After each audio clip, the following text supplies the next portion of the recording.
Hi, everybody. First off, thank you for coming. For folks who don't know me, my name is Mike Bush. I run marketing for a company named Town Logistics. I'm also a board member for Futureports, as you can kind of guess. And as a side hustle, I run a podcast. And the podcast focus is nobody in this room got into logistics and supply chain on purpose. We all fell into it, which is a direct quote, or we've got a mom, dad, aunt, uncle, somebody who was in the industry before.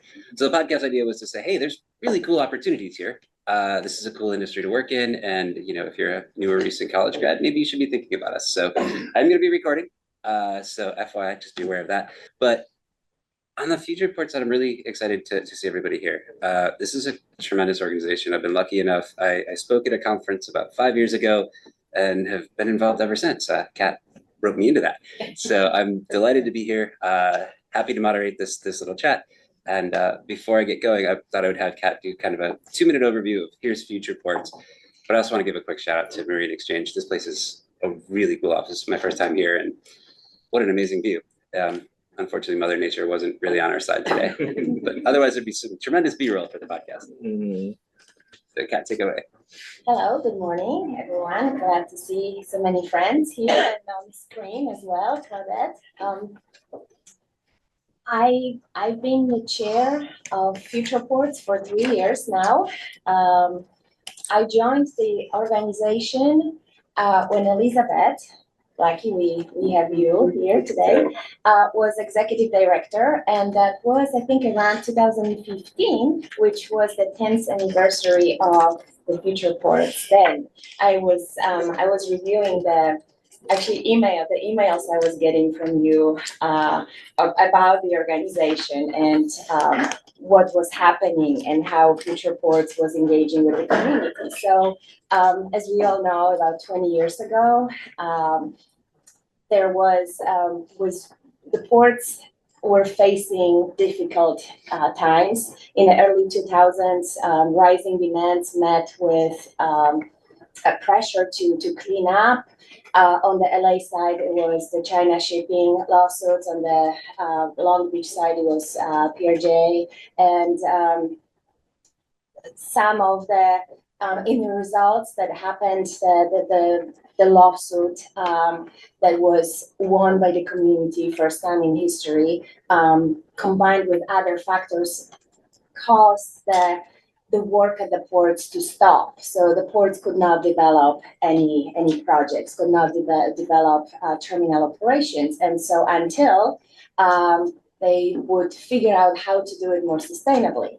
And so that sparked the discussions about the green port policy and ultimately work together on the Clean Air Action Plan. And it's not to say that the ports did not have their environmental programs, because they did, but some of them before the green port policy was the Healthy Harbor but this initiative was very much unknown to the public. And I think that transparency that came with the green port policy and then Clean Air Action Plan it really helped the community and everybody else to get engaged and do a lot of amazing things that happened in the last 20 years. So Futureports was brought around that time, 2005, and in an effort to bring the community and business together and make sure that there is a balanced approach. That we are growing, but we are growing green. And so I'm not sure, since we have Elizabeth, maybe we could ask you to say a few words how it was then. Just sorry, Mike, is that okay? I'll just take a brief moment. Hey, welcome. Oh, we got her just joining. Okay. So, welcome, Commissioner. So it did start in the late 90s. We had Pier T issues there, and the founders of Futureports, a gentleman named Ralph Larison, who was the CEO of Connolly Pacific at the time, and George Kiefer, a very prominent attorney, decided that looking at what was happening in the community, everyone was in silos. There was no communication between the businesses, between the community, And the ports were basically hand-tied with what they could do. At every community meeting we went to, there was no one speaking up for industry. It was only communities that were, opposing everything. And as businesses in the port, they were frustrated. Ralph and George were frustrated that where's business? Where is the voice of business? Why is no one coming to do this? And they looked at, because they asked me at the time, I worked for the LA Chamber as policy manager, and they came to me and they said, who are all the organizations?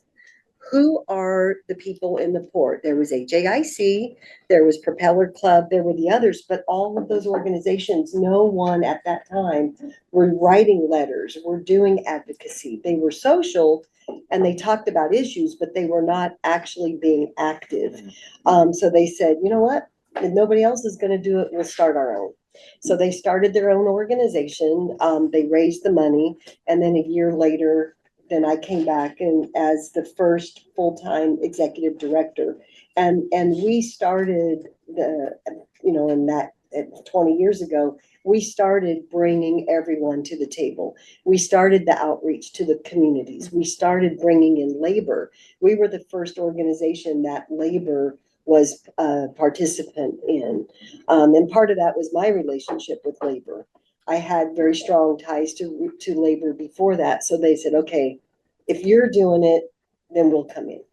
And then over the years, over the past 20 years, and that has just grown and deepened. And now, there's a lot more discussion, but 20 years ago, there was no discussion. There was no one speaking up. There was no one doing that. So it's really been a sea change of difference, in what's happening. We couldn't be prouder of the work that everyone's done, the work that Futureports has done, plus the community as a whole, and the ports. The ports have changed a lot too with their involvement in community and so forth. So, so fast forward to 10 years later when I joined, in 2015, Futureports was present at the commission meetings, at the city meetings. It was really a lot of outreach and really working with the communities, bringing everybody to the table and have these meaningful conversations. Mike, back to you. Yeah. So Elizabeth, thank you for letting me share that. I know, of course. Actually, it leads into my first question, so I'm going to put you on the spot again. Obviously a lot has changed over 20 years. What would the two of you say you're most proud of when it comes to Futureports? First, or as current chair? Thank you. I think Futureports has a tremendous legacy with looking at the issues, bringing everybody together. I think one of the items that we had for a long time was looking at the EIRs. When the whole process started, when the ports were changing their businesses and were able to operate after the break, there was a lot of EIRs to be reviewed. At some point, I think were like 15 EIRs at the same time. I think that was from my conversations with Cameron back a few years ago. And Futureports had a committee dedicated to reviewing the EIR. So I think where we stand right now, that mission has been accomplished. We don't have that many problems. I think the EIRs are still there, but there's not as many, and there's a really good process, and it's all working with the communities, although we still have some difficulties with, I think, telling the community and making sure that all the community members know how far we've come. Whenever we see in recent discussions and we see these graphs with pollution at the ports, they don't show the same graphs that were 20 years ago, so we can actually see how much has changed. And the ports in certain newspapers still say that the ports are just single source of pollution, which doesn't make sense to me. And there is a tremendous progress. There's so many things that were accomplished, and not just by the ports, not just by the community or by the industry. It's just by working together and figuring out things. And Futureports was in the middle of this action. And I think many of them can be applicable to other industries, to other businesses, to other regions. And so if we would look at this whole process as what can be replicated somewhere else, we would be in so much better position. So I think that's one of the legacy items for me. And just to add on to that, I just think that being the catalyst of change, the change of getting the ports involved, getting labor involved, getting us not working in our silos, getting the commissioners. We're blessed to have two commissioners here today, Commissioner Wiseman from Port of Long Beach and Commissioner Williams from Port of Los Angeles. But, back in the old days, we had to go to every single commission meeting in order to learn anything about what was going on at the ports, because there wasn't the communication. We didn't have, there wasn't the technology, but also commissioners were not out in the communities either. I know Commissioner Weissman remembers, how it was and part of within the Port of Los Angeles is that many of the commissioners are not local. We're thankful to have a couple of local commissioners now.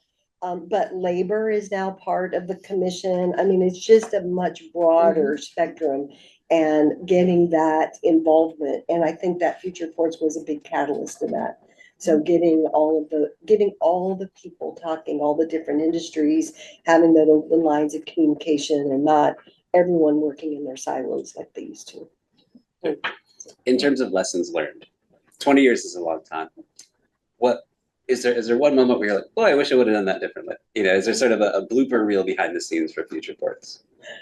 I'm sure, but I don't know if we necessarily want to talk about any of those. No, I mean, I think that probably one of the things that we could have done better is just the communications of, like Kat said, getting the message out, getting that in. I think that there are sometimes things don't want to be heard.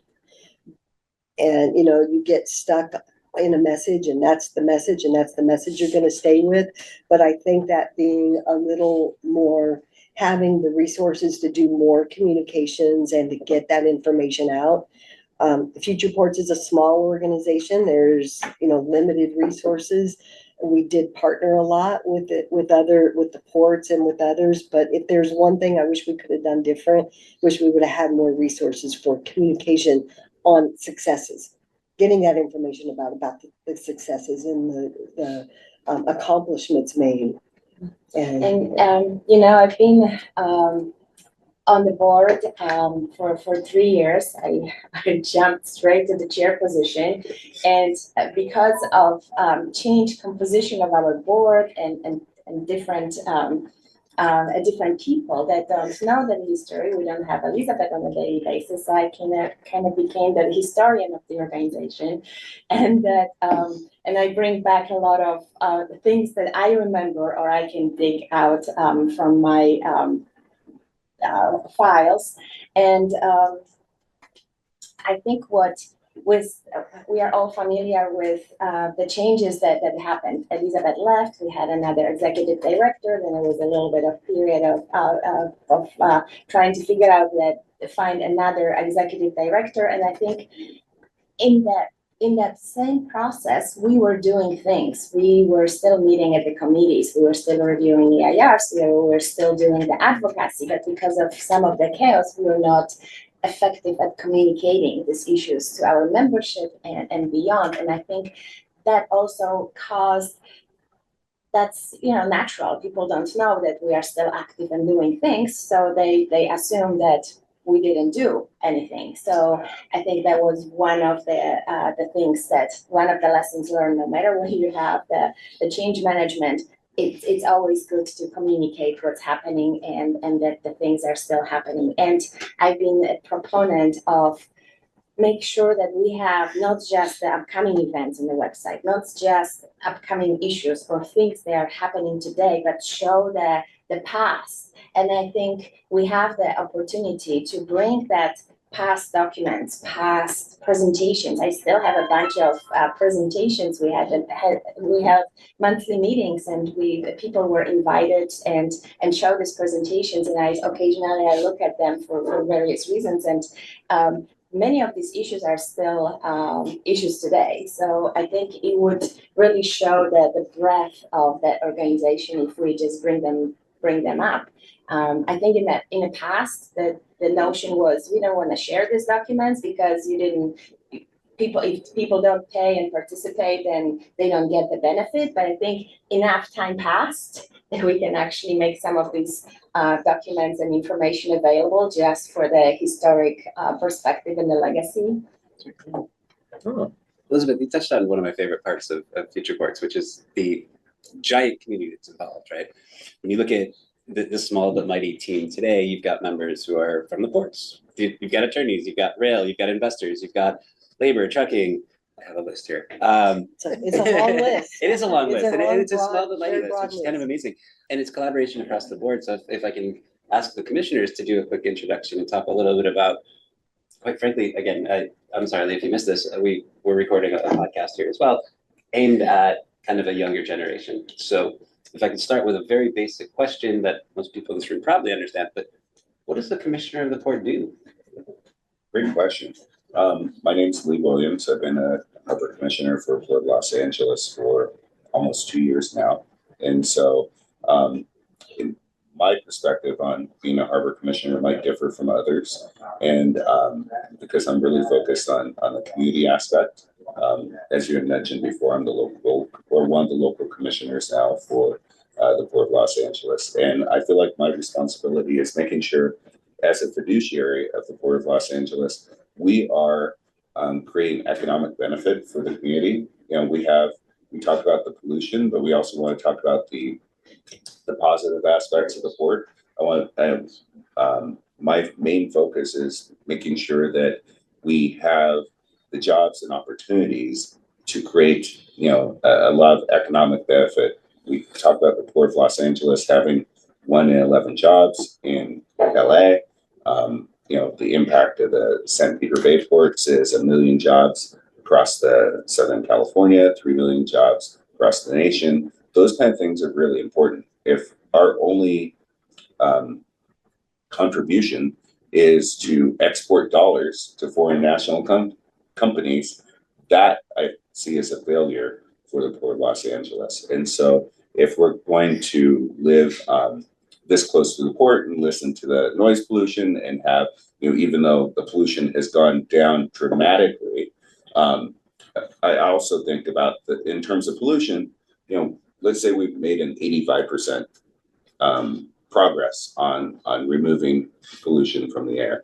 That last 15% is just as massive a lift as the first 85%. So making sure that we're still on track to be able to hit our 100% zero emission goals, but also being able to share that with other ports, making sure that Seattle and Oakland and our other San Diego and our other port partners have an opportunity to learn from our mistakes, learn from our progress, and be able to implement some of the clean air initiatives that we've been able to be successful with.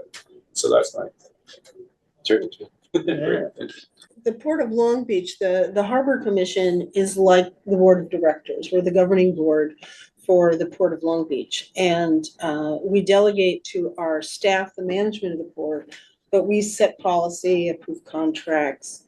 I have to say that the Harbor Commission has been, we have a very supportive staff in terms of the environment, but the Harbor Commission has also been a driving force behind the environment. Now, one of the advantages of being from a smaller city than Los Angeles is in Long Beach, 1 out of every 5 jobs is connected to the Port of Long Beach. And then 575,000 jobs in this Southern California region and 2.6 million jobs across the nation. So when you combine the economic engine that are the 2 ports, it's really substantial, not only locally, but nationally. Our commissions are in some ways very similar, in some ways a little different. But like, Commissioner Williams, I'll call you Lee. People can call me Sharon. We do see, I do think there's a difference between what the harbor commissioners see their role as from years ago. We do go out and speak in the community and attend events and one of the things about our sponsorships is we go to a lot of events and meet people and talk about the port. And, when we talk about getting our word out, I realize I'm doing more than introducing myself. That's great. But, when we talk about getting the word out, I always tell people, whenever I say at an event that we have the world's first zero emission terminal, people clap. They're always surprised, and that lets me know that they don't know that. So it is certainly part of our role in it. I mean, we have a great communications and community relations department at the port, but I do think it's also the commissioner's role to be out there and talking about what we do, and more importantly, listening to what people think about what the ports are doing. Can I also mention one thing? One thing that I was really impressed by the Port of Long Beach is the outreach they gave to me when I first came on as a commissioner. Sharon and Bonnie Lowenthal were amazing in trying to, really figure out ways that we as two competing ports can find opportunities to work together, because there's a lot of ways that the synergies lift up both ports. So that was one thing that I was super appreciative. Sure. And if I can keep a conversation with you too, when you talk to an organization like Futureports, what are the things that we can be doing to support youth? I think Kat mentioned some really good things in terms of just getting the word out there in terms of some of the progress that has been made. A lot of people, still see it's easy to dump on the port. I mean, we have a $2.6 billion budget, right? And so we're the big bad bear here in town, but we are beholden to our community members. We are a direct benefit to the community, and reminding folks that we're focused on that and making those connections and articulating that, I think, is really important. The other thing is you do have a lot of different folks at the table here. And when both the Port of Long Beach and the Port of Los Angeles are applying for grants, having partners to say, yes, this is important to our community is important. I probably don't need to tell you all that what will happen to the federal grants we've already been awarded, and ones that we're hoping to get are very uncertain at this time. And so, the only thing getting in the way of us getting to zero is money. Our zero emission terminal cost $2.6 billion. And that opened in 2020. So I don't even know how much more it would be to open that terminal today. But all our terminals need to be zero emission. And so it's going to take a tremendous amount of money to get there. And it can't all be paid for by the ports, or we would not be competitive with other ports. And that's really, it's a balancing act of spending, trying to get revenue to be able to get to zero and remain competitive. And, I'm sure you're all aware of the problem that in turning over the truck fleet, it's a very expensive proposition. So having other voices who say, yes, this is important to our community, that the ports get to zero, that our Pier B on dock rail get built so that we can put more cargo on rail. Those are things that I think you can be very helpful with us. And then also you need to tell us how we can help you. It has to be a two-way street. And can I add, on a much higher level, if we're really combating climate change and trying to, attack the problem in a holistic view nationwide, our two ports are the cleanest ports in the nation, and people need to know that. But the cost of being first is very expensive, right? And so I won't mention what port, but we had during the TPM conference, we had one port meet with us that have never, they still don't plug in their ships, and they wanted to figure out how we do. And, I'm really proud of the fact that, some of our cruise ships, the first time they've ever plugged in, even though they might be housed in Miami, the first time they ever plug in is here at the Port of LA. And so we've come a long way. And when we demonize the Port of Los Angeles as being a really dirty port, and we displace cargo, or we push cargo to dirtier ports that are truly dirty, we're not doing the work of climate change. Mhm. We are actually making things worse. So helping the port, obviously financially, it'll probably take $20 billion just to replace all the equipment at the Port of LA. And we have hopefully still in play $412 million coming for the federal government. And that with money coming from Port of LA and some private partners could be $644 million. All of that equipment is driver operated. So it could create a market opportunity for companies in Mississippi to build this equipment here in the country and then bring it into the Port of LA so that we can start replacing our dirtier equipment. And that could create an open market so that other ports can benefit from the innovations that we were able to push on, just like we did with the EVs here in California.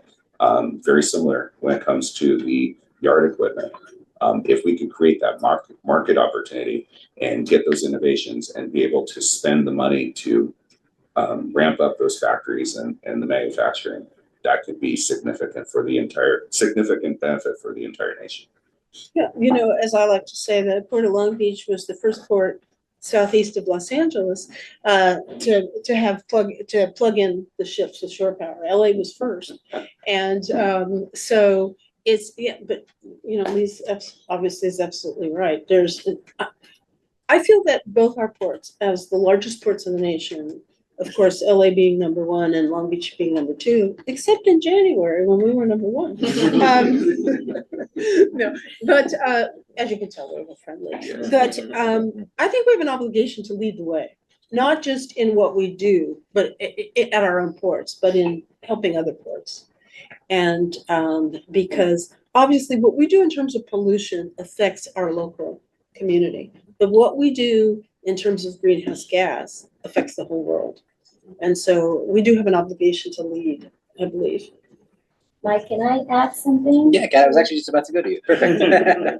Because I feel like for the people in the room, maybe not so much because we all know much more than your typical audience, but for the people on the podcast, I want to make sure that we also say, both commissioners mentioned the millions of jobs nationwide, and we really have to emphasize that these million jobs are in every congressional district. It's not just a bunch of jobs in this state or that state. It's in every place in America. No, go on. And then addressing a few other points, Commissioner Williams mentioned Seattle, and when the Clean Air Action Plan had announced the fees for trucks, Seattle actually ran an ad saying to their customers, "Oh, come to Seattle because we don't have this crazy truck fees," and it was an official ad. Yes. This is how bad it was, And I would argue that these two ports, they are not just the cleanest in the nation. I think they're cleanest in the world. The research that I've done, addressing all the 5 sources of pollution all at once, it's not like the ports had a choice to pick one or the other, like all the other ports in the world have. They had to do everything at the same time frame, and then. I was researching how are other ports around the world do on the shore power front. So China does not have the requirements. They are actually building, they are providing the shore power capabilities, but it's voluntary. In Germany, I think in this decade, they were opening their first shore power capability for container ships. Before they had, I think, for the cruise ships, but in Europe, we are talking about this decade to have this capability for container ships. So I believe that with everything, all the solutions that were implemented in this area, we were absolutely in the forefront of all the things that happened.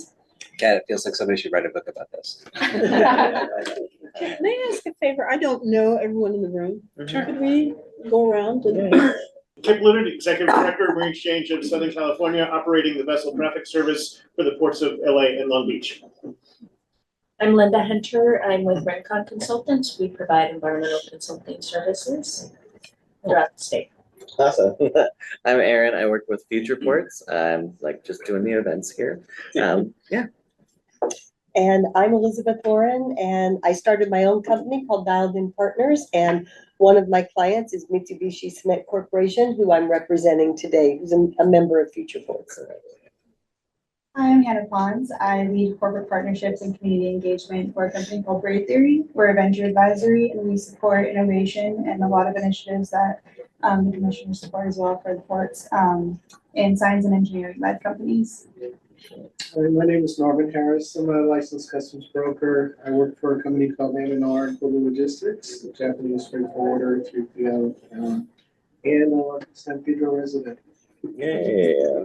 Steve Chester, consultant to the Marine Exchange for External Affairs. Richard Skaggs, president of Lone Star Environmental Company, worked with the Society of Marine Engineers to set standards for the diesel emissions, and worked in Sacramento with Arnold Schwarzenegger on the inspection committee on emissions, setting the standards, making sure that industry wasn't punished or healthy. And our goal was to make sure that we had cost-effective ways to clean up without destroying the industry. Gino Grajeda, also in Lone Star Environmental Products. Pat Yanovich. In addition to this role, I also have a business strategy consulting, a business ecotech. I wrote a book about what happened in the last 20 years called Chasing Zero, and I was the co-founder of Brave Theory. That's cool. I didn't know that. I'm Andrea Casillas. I'm the new executive director of Futureports, and yeah, thank you. Nice to meet you all. Good morning. I'm Shauna Espinoza. I'm the executive officer to the Long Beach Harbor Commissioners. And I can't let this go. I see Claudette, Brian, Gwen, and Paul. Claudette, you first. Hi, I'm Claudette Moody. I own my own company, CAM Consulting, a government relations firm. And I've known Sharon a long time. So it's great to see you again. I'm Paul Bingham from S&P Global. As many of you were at TPM last week, as was I, appreciate the entire community hosting the entirety of the container shipping industry, our company's behalf. I'm a director in our transportation consulting practice, where right now we're working on new long-term cargo forecasts for San Pedro Bay for both ports together. So I'm thrilled to be part of this, and I've enjoyed being at Futureports events over the years as well. Thank you. Paul, can you give us a preview? How are things looking?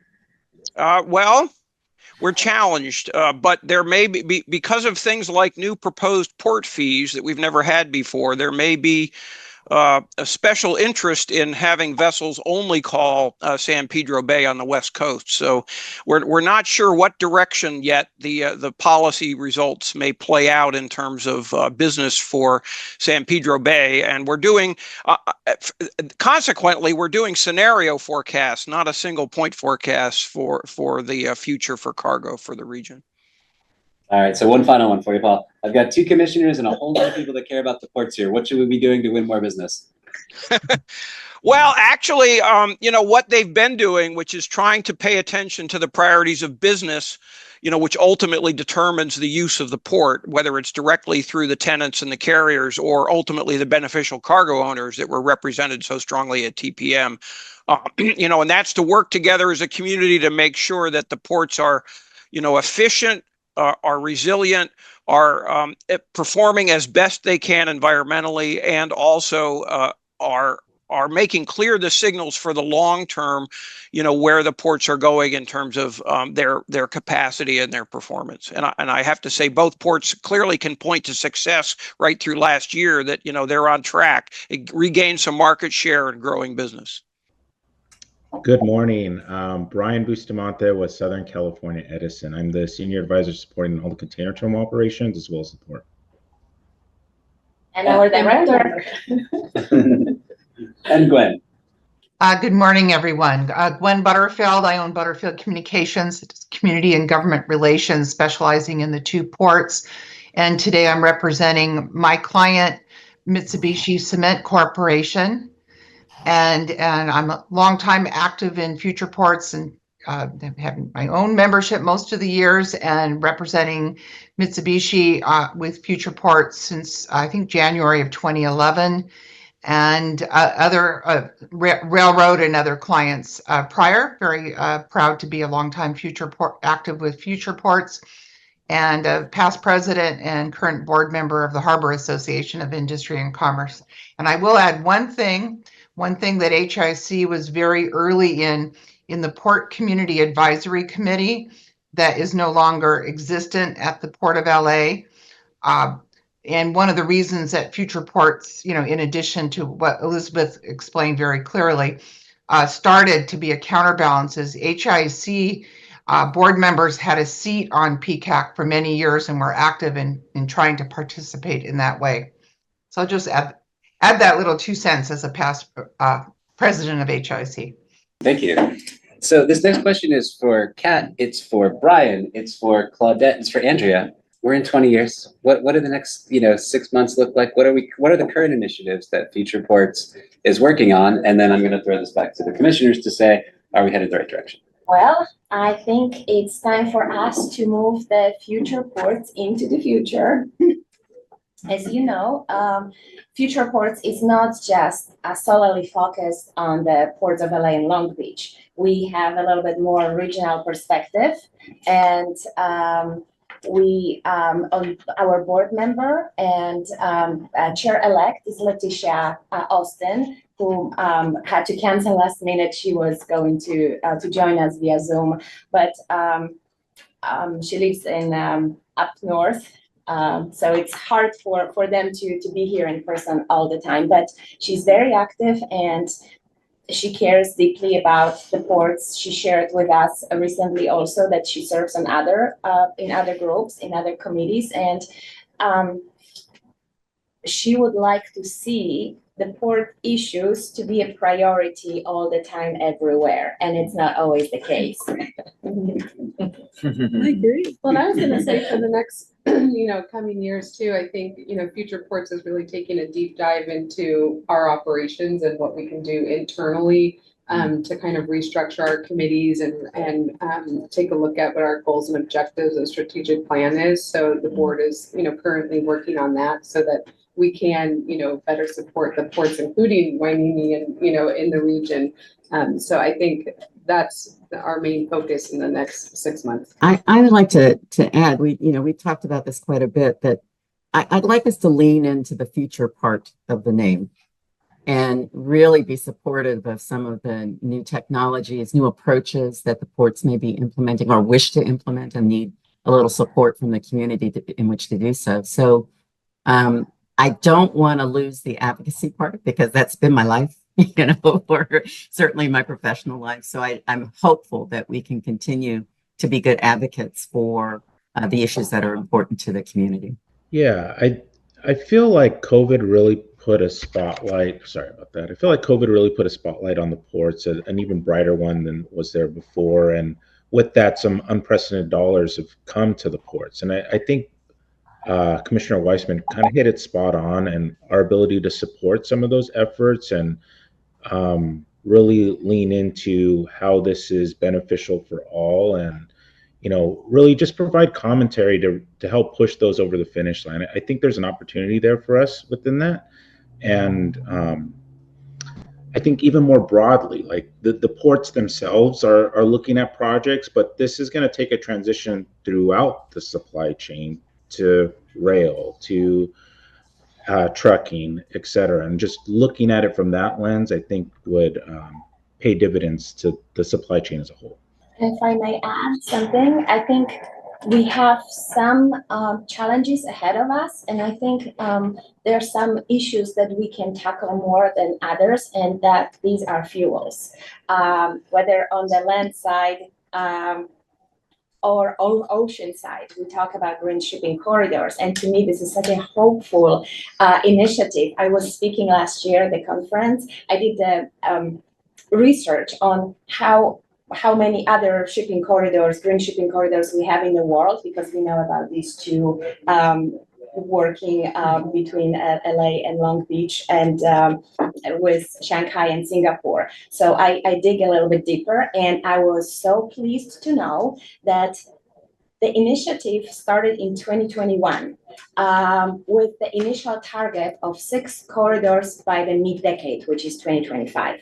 Last year, there were announced more than 45 green shipping corridors. So what does it tell us? That there is a tremendous appetite for international collaboration, sharing lessons learned, despite the fact that all these green shipping corridors connecting different countries, different ports in different economic zones, different priorities. And still people want to learn from one another. They want to share experiences. They want to green their ports. They want to green the route. And so this is just a really amazing area to be in. And then I want to mention the offshore wind. I participated in that big discussions and hosted by the Port of Long Beach and organized by the California Energy Commission. And it was really wonderful to see that despite of the federal uncertainty, the state is committed. There was a commissioner from CEC and our lieutenant governor, and they both committed to push forward with the offshore wind, which would be a great for the economic engine in LA and Long Beach. And so I think some of the items here we absolutely need to talk about and explore and take a deeper dive.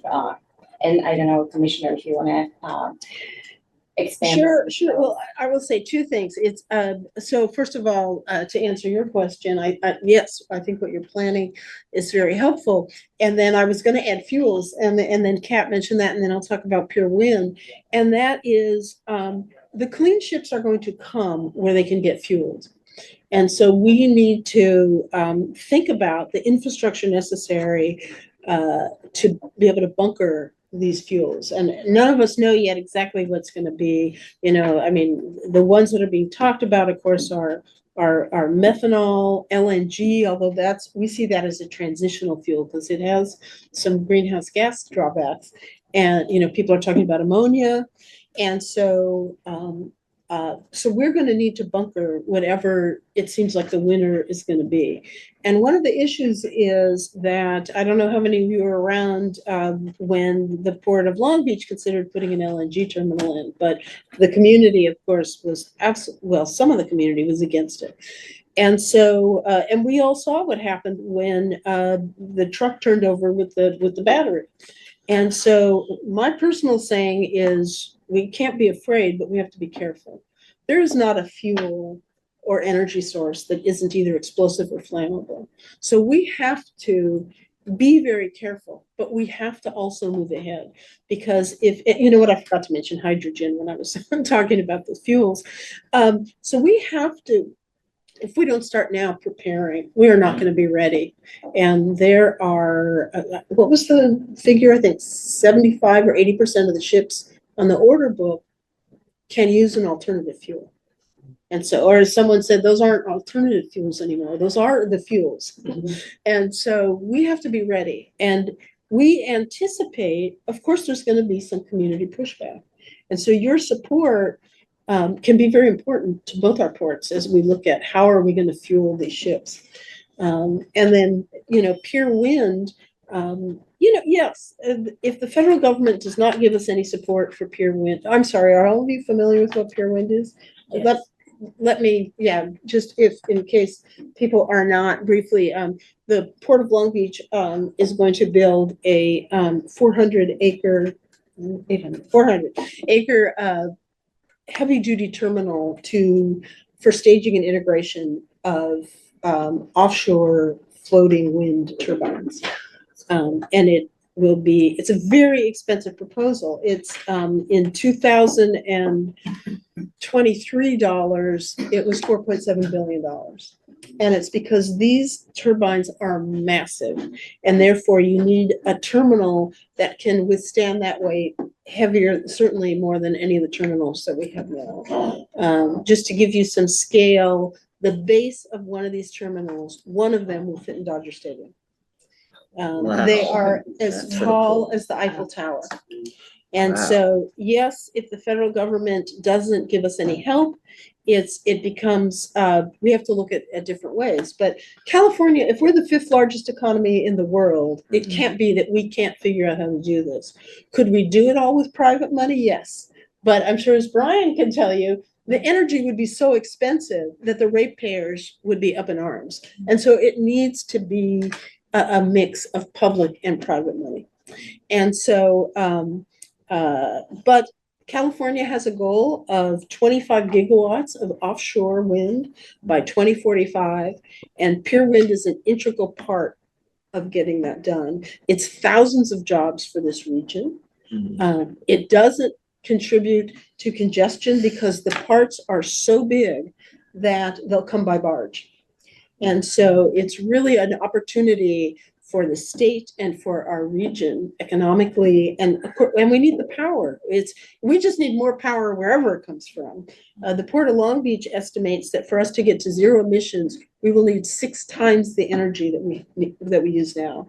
And I know we've spent a lot of time talking to Edison, and they're on board to help us get there. But and then, of course, it has, we need renewable power if we want to slow down climate change and at some point begin to reverse it. We need renewable energy. A couple of years ago, CEC was saying that we need 3 to 5 more power. Now we're talking about 6 times more. So just for the Port of Long Beach, just for the Port of Long Beach. So, which will make our mayor very happy because of the utility users tax. Commissioner Williams, what keeps you up at night that an organization like Futureports can help to alleviate? Definitely the community outreach, like I mentioned before, just helping educate folks on what is available and what can be available for the future as we transition to these cleaner fuels and energy efficient opportunities. The fueling is an issue. Not being able to have access to the fuel here. We had a zero emission ship call on Port of Los Angeles last year, and it had to bring enough fuel for both trips. That requires that they take a little bit less cargo to offset because it's offset by the fuel, right? But who knows what winning technologies, what winning fuels are going to be the standard in 5 to 10 years. And we kind of have to let that market figure itself out. And then as we, when it comes to the trucks, being able to have the infrastructure to fuel those trucks as well. So all of it, this is exciting times for the ports, and being advocates for what is working, and then flexible enough to adjust towards other opportunities, I think is really important. But like I said, the advocacy and helping the ports remain on target in terms of our holding us accountable is really important.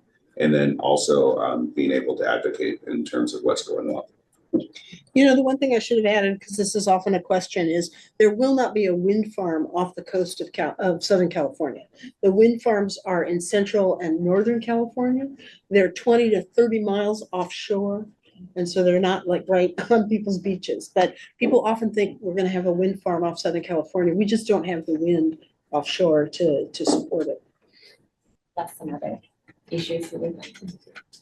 Well, if I may, Mike, also add what we also looking at for Futureports, moving Futureports into the future is strengthening our collaboration with partners like LBCT and showcasing some of their real world approaches to zero emission, because I think this can spark discussions, this can promote that move towards zero emissions. Also because we have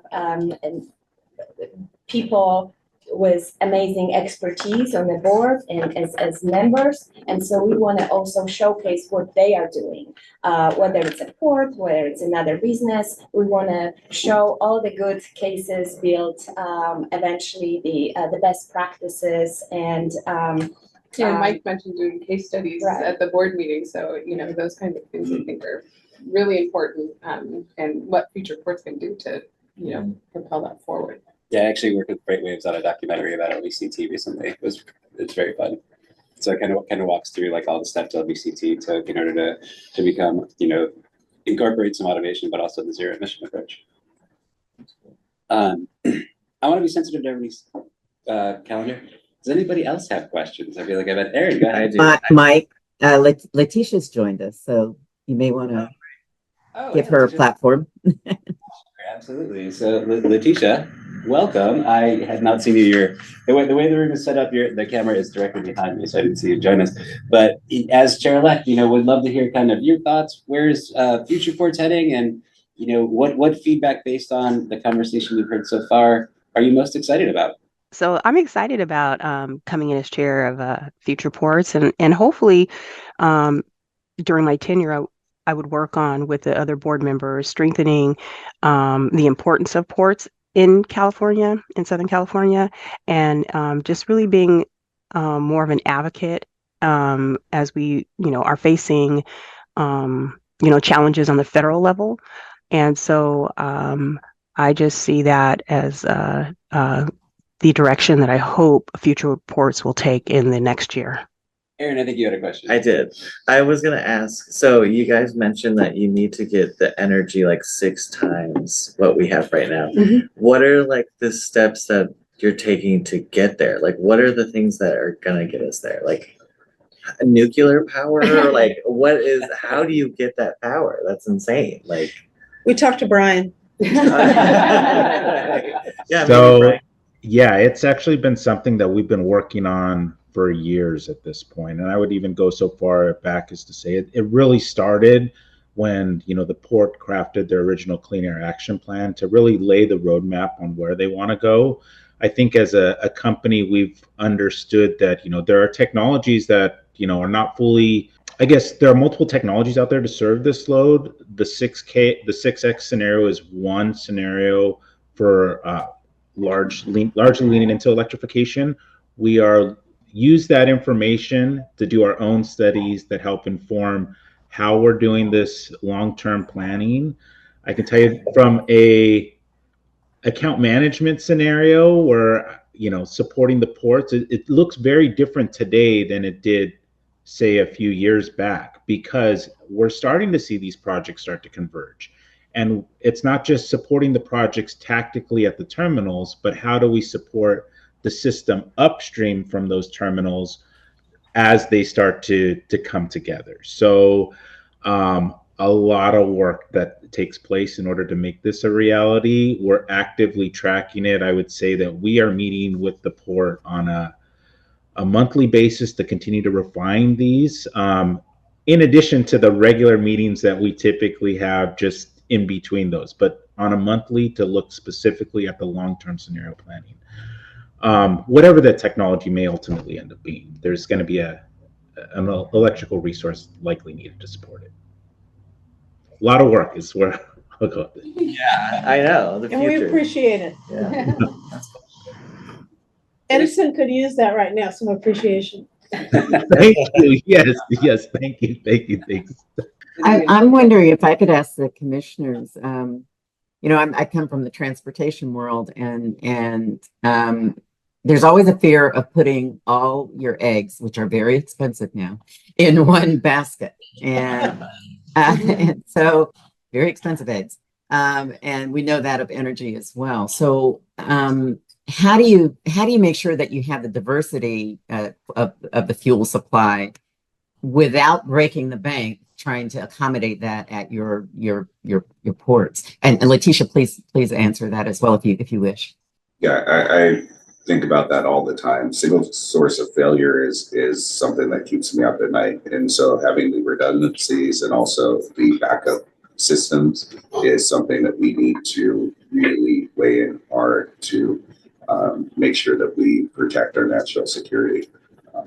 It would be horrible if we went from diversified fuel sources to single source and then end up having a disconnect, literally, that brings our goods movements to their needs. So making sure that and those technologies are being developed, and a lot of the things that we're talking about are still, we're building the plane as we're in midair, and making sure that that we have those, that we're well prepared for all the different contingencies is something that I'm very interested in.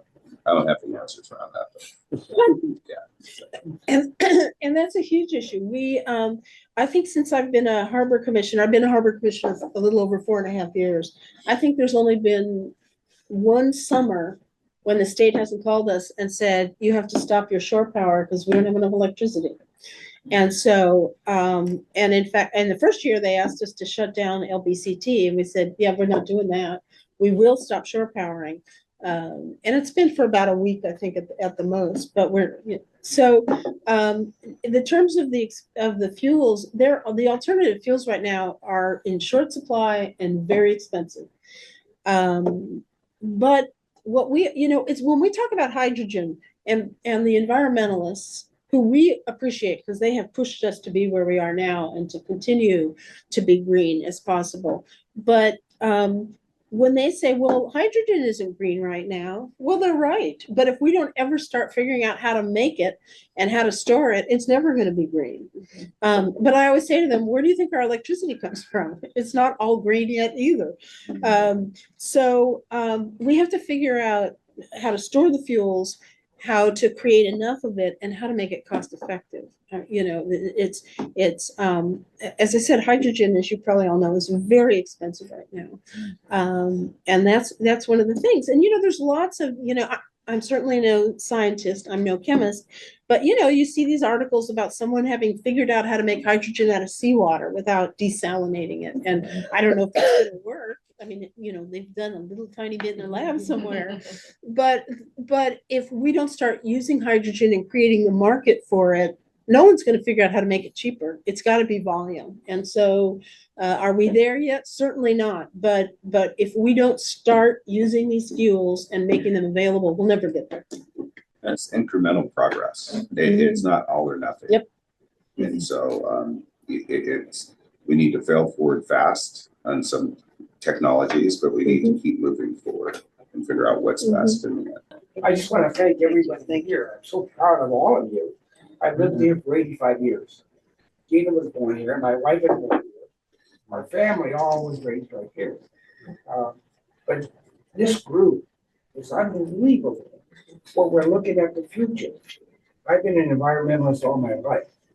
I remember in the 40s, my mother would take the garbage in one can, the other one's in the other can, and we would go on the street, and the garbage would go to the pig farm. And my family took me there to show me what we do with recycling. And all the trash, the cans, we had the biggest dump here in San Pedro. And my father took me there and they would separate everything. And it just taught me that we need to all work together as a group. And this group, I can't tell you how much we appreciate you. Gina was born here. He represents the U.S. on sports. On the Olympics and things like that. And he's been with me 20 years. He's an environmentalist. And most of us here are environmentalists.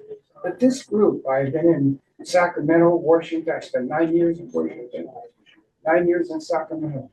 This is the best group ever. Because they're looking at the future. I met the commissioners before. They're wonderful. And it's great to have them local right here. And I'm so proud of you guys. I just want to let you know. Thank you. That you guys are outstanding.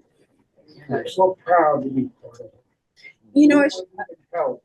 We're here. We're looking at ways that we can clean the existing fuel at a cost-effective way. We're working on hydrogen to bring the cost down.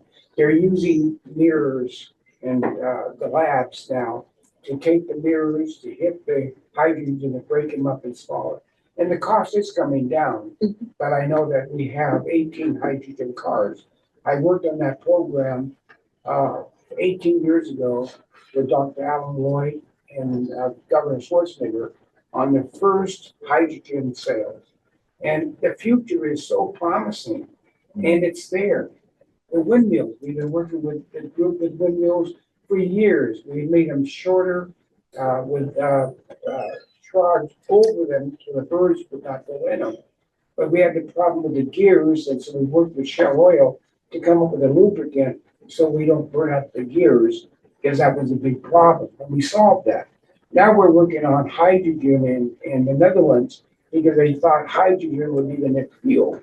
We've been working on hydrogen since World War II. We were running out of fuel during World War II, not enough fuel, like we're talking about today. So they decided to go with hydrogen for D-Day. And they needed a lubricant. It was 18 scientists developed a lubricant to put in the methanol so we would have enough fuel to go into France. And today, that same technology, we're working with it today. And it's working. It's working the windmills.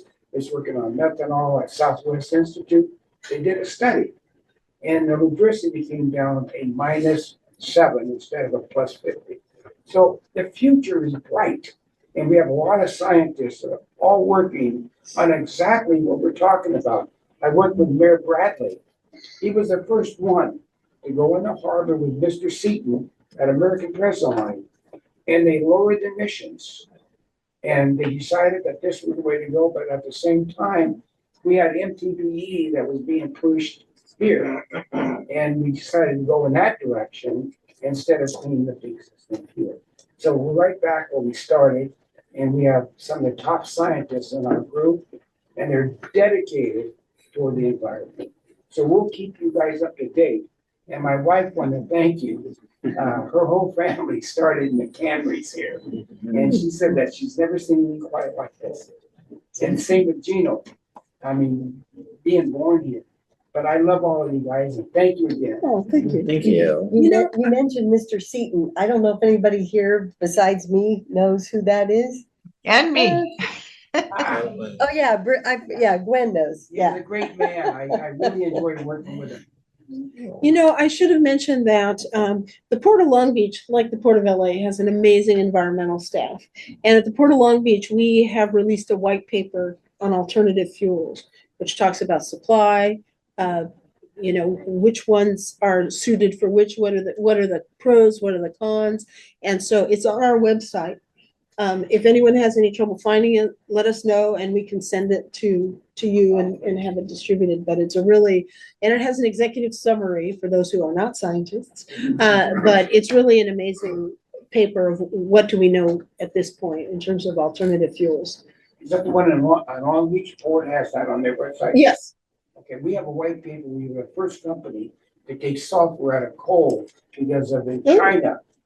They had a big problem, and I went there 20 years ago, and we finally did the white paper. We introduced it to the scientific world in Dubai 2 years ago. So again, I want to look at that paper. Well, I just wanted to mention, I think you spoke to exactly what the mission of Futureports is. And, you know, it's to be environmental stewards for our goods movement industry. So, I mean, that's exactly what we're trying to do, and you said it so well. So, you know, that's what we're advocating for, and education is all about with the organization. So it's really great to hear you put it out there. I don't think any of you know how much the community, I know the captain does, but the San Pedro community and Long Beach community, I used to live at 2303 Ocean Boulevard. And I was raised here in San Pedro, but when I was going to college, I went down to Long Beach for a while. But I don't know how to tell you, 85 years old. And just, it's wonderful. I also encourage anyone who's willing to join us on our monthly environmental justice call that we have every second Thursday from 1 till 3. I typically try to join those calls as well. But the Port of Los Angeles, usually there's 30 folks on those calls. It's all by Zoom, so it makes it easy for people to access. But it'd be great to have a good mix of subject matter experts and industry folks that really it creates a better discussion the more educated the committee members participation is. So thank you. Great. Well, thank you so much. Yeah, thank you. And I know we are coming up on time. Go ahead, Jane. No, I was just going to say one thing because we've talked about reducing emissions, and Mario Cordero would be very disappointed in me if I didn't say that we have reduced, while increasing our cargo since 2005 by 40%, more than 40%, we've reduced nitrogen oxides by 71%, diesel particulate matter by 92%, and sulfur oxides by 98%. And every time I see or say those numbers, It's really impressive to me. And you can see those numbers in the lobby of the You port. can. They're very big numbers. Kat, did you as our chair, do you wanna close this meeting for us? Yes, thank you so much for coming. I think we had great discussions. We love the energy. We would like to get all your thoughts, papers, everything that you want to add, you want to see differently. Please reach out to Andrea and Aaron. Please get engaged with us. Help us shape the future events, the future programming, and those on screen as well, and building that advocacy and education together, bringing the community together. I think there's so much work to be done, and no one organization can tackle all the issues or all the advocacy. So I think we need as many as we can, and I think every perspective is a little bit different, and so I think we all have a purpose to be here. And just one plug for our Strong Ports event on June 12th. We'll be continuing this discussion about the past and the future, and we'd love to have you all join us there on June 12th. Definitely. Yeah. And then one other thing, because this is focused for students and people that want to become members, we do have a student membership with Futureports. So if anyone wants to join, it's a very good rate. So very affordable for students and for younger generations too. Well, and for our 20th anniversary, and for the new 20th. members will get a 20% discount on membership, and then returning members will get a 20% discount on their Strong Ports registration. So we're running kind of a 20th anniversary promotion. And speaking of students, we occasionally have people that buy whole tables and they have extra seats. So usually if we know in advance, we give those seats to students. Great. Perfect. Well, and let me just say how much we appreciate Futureports. We appreciate the support and the conversation and knowing what's on your mind. So thank you so very much. Thank you for joining us. Thank you. You're welcome. Well, thanks everyone. Thank you all. Thanks, everyone. Yeah, have a great one.